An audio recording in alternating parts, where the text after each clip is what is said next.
Hey, how are you? Um, Today I want to talk about with benzos, um, keeping it one day at a time, like the practice of literally living life one day at a time. I had a friend of mine when I was in really, really bad benzo withdrawal. He's like, he goes, yesterday's gone, you know, tomorrow's not here, it's not promised. So all you have is right now, Bob. That's all you have. And when you actually have to apply one day at a time, you really are in the moment, and you really there's some fear there too, like because you're so used to projecting, oh, I'm going to be living this, I'm going to be doing that, and when it is one day at a time, when you're in benzo withdrawal recovery, it's very humbling when you just kind of, going, wow, this is day to day, like I have to just live in this moment, and that way you if you haven't found God, you found God, you find God then, you know, God willing for most people, if not everybody. But you're just so in that moment, and it's just a very it's just weird when you walking each day and like you don't know what the future's going to bring. You just know what people who've been through it tell you, and that you'll get through it. But you're going, how could I get through it? My body's on fire, my brain is burning. When I have massive depression, when I just don't feel good, when my stomach is killing me, when my vision is crap, when I'm not thinking clearly, when I have brain fog, and on and on and on. You have to listen to the people who went before you, because I used to always say, how can I get out of this nightmare? How can burning brain, or a sense of floating in the air, or psychosis, or just the vision, and losing your job, or stuff like that, how could I get better from this? But these people know, they've been through it, and I went, I mentioned I've been through a horrific cold turkey, 6 milligrams of Valium, 6 milligrams of yes, of Valium. I started on Ativan initially, and I went into seizures, and it was horrifying, and I had to be hospitalized. I had sepsis. Um, I had 100 and something fever. For me, I was near death without a doubt. I remember a doctor coming in with like some interns. He just kind of just flipped my eyelid like I was already deceased, and just said he's not looking good. He's not looking too good. And suffering at the time was horrible. I could have never imagined cold turkey. Don't ever cold turkey. I don't care if you take years and years to come off benzos. You have to come off very slowly. There's people come off no issues or very little issues. The problem is you don't know who's going to be the person, who's going to be the nightmare person. And in benzodiazepines, there are way too many people who are the nightmare person. Even 6 months to a year is insanely long. Even 4 months is too long.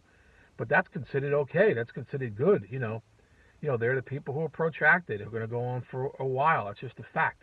Most people are in the year to 18-month range in a bad withdrawal. Other people are much sooner. Again, the problem is it's a total crapshoot. You don't know who's going to go through it. And it's a very bizarre situation. You just don't know. So you have to always listen to the people before you. You will get through this, but it's a brutal process for some people. It just is, and you'll get there. But you will get there. You will. There are days where I was like, this is just too much. It's a pain in the neck. It's just brutal. But let's face it, we all want to live. God put in us an instinct to live, and and we fight for that. We fight for that. So you fight for that. Don't give up. I know there are people watching this who are suffering a lot. I know. I know. I've been there. I know. And like I mentioned, I had a bad setback when I lost a lot of money, what I consider a lot of money, stupidly in the stock market that I blew. And that brought back brain symptoms again on me, which I was shocked about, but it did, because I was under so much stress from it, and that's gotten a lot less again now. Um, Trying to settle my own situation down, but you have to be on guard from here on in, with your nervous system, everything. I mentioned I had a good friend of mine who recovered for 7 years, and she took Keflex, and boom, it sent her right back into symptoms again. You don't know what antibiotics can do to you. It's a weakened system. There's no question about that. It's a weakened system. Your system's not the same. It doesn't mean you can't go live a normal life. You can, but you know it's damaged. Like I always say, like a person who separates their shoulder, and you know you could do it again easier than other people can because you've damaged it. And it's the same thing with the central nervous system. You've damaged it. These benzos, Xanax, Valium, Klonopin, Ativan, and all the other named benzodiazepines. And again, I mentioned Ambien and Lunesta. I don't trust them either because they work on the GABA receptors as well. You know, so they're not to be trusted either. It's the same crap again, and you don't know what's what. You don't know what can happen. You know, so, but you like I always say, you have to listen to people. Go on Benzo Buddies online. I mentioned one or two others. I forgot their names right now. And you know, you go in a community that understands this craziness because your family's just going to think you're nuts and you're an actor or actress, and no person can have this. And they'll say, I spoke to a doctor who said it should be better in a week, which is so absurd. I remember one doctor saying to me 3 days, you should be just fine. I'm like, 3 days, huh? For the very lucky people, yeah. But they don't understand. Like I always say, it's like being shot with a bullet, God forbid. Just because they take the bullet out doesn't mean, okay, you're fine. For a lot of people, there's damage from the bullet. That's exactly what benzos do to your central nervous system for too many people. Again, not everyone. You know, I don't know what the numbers are exactly, but I think it's too many people. I'm not going to say a majority, you know, but it's just too many people these demon pills affect. And, you know, you can never trust again what you put in your body. Ever, ever, ever again. Okay, but you will get there. And, you know, I mentioned my other videos about, you know, exercise is important. And, you know, you got to get your rest and check out my video on brain foods. And, you know, it does help. Like stuff on the margins, what you think are on the margins, it adds up. You know, it's like working out with weights. You're slowly lifting 10 pounds or 5 pounds. And as time goes on, you're doing 30 pounds or 50 pounds, and you're benching more. You know what I mean? A couple of 100 pounds, whatever you're doing. It's a process. It's like with the brain. It's a process. You know, but try to take your life back little by little. You know, you'll get there. Some people are going to be very fortunate in this. They won't even know what I'm even talking about. You're very blessed. You're very, very fortunate.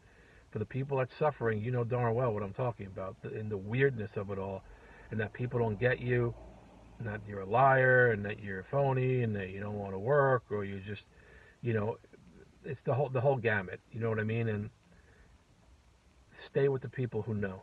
Okay, this is like the Twilight Zone. This stuff is the most bizarre, creepy, barbaric, evil crap, you know, just about created. That's legal, you know.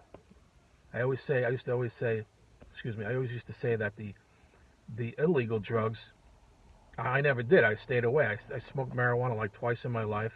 I never did cocaine, that stuff. I was terrified. I'm not saying to do it. God forbid you get a heart attack from cocaine, but the point is, it was the legal stuff, the prescribed stuff from doctors, and I got it from a doctor. I never liked benzos, like from day one. Years ago, I had an oxycodone addiction. That was my one like. And again, it's not good getting into this stuff because what happened was, for me, the oxycodone led me to the benzos because the doctor misdiagnosed me when I was going through oxy withdrawal. He said, oh, no, you're just a nervous person. Instead of giving me something for oxy, you know, to calm down withdrawals, he wound up giving me a benzo.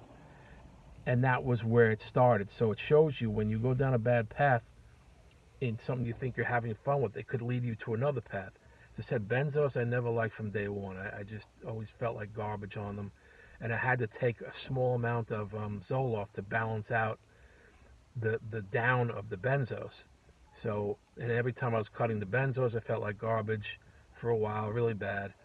And then I hit the 6 milligrams, and boom, it was like a bomb hit me. I just blew up, and I went into seizures, and then the ultimate nightmare started: hospitalizations and near death, and you know, sepsis, and then the lovely benzo coming through the benzo thing. And it's a long, for some, definitely not the majority. For some, it's a long haul. But the good news is you'll get there. Keep listening to people who know. I've been off for 15 years. You'll get your life back. Believe me, it's not going to be 15 years, that's for sure. Overwhelmingly, for people who are going through bad withdrawals, it's like a year to 18 months. And what happens is symptoms just drop off. Like if you have a lot of symptoms, they'll just drop off. In the beginning, they'll just, over 6 months, 7 to 8 months, whatever, a ton of them will just start dropping off if you have a lot of symptoms. And you have a few of them that hang on, and that will start to fade as more time goes on. And you just start to take your life back and treat yourself well, get some rest, drink a lot of water and brain foods and all that type of stuff. And, you'll get it back, but you have to put the time in. Okay, God bless you. Amen.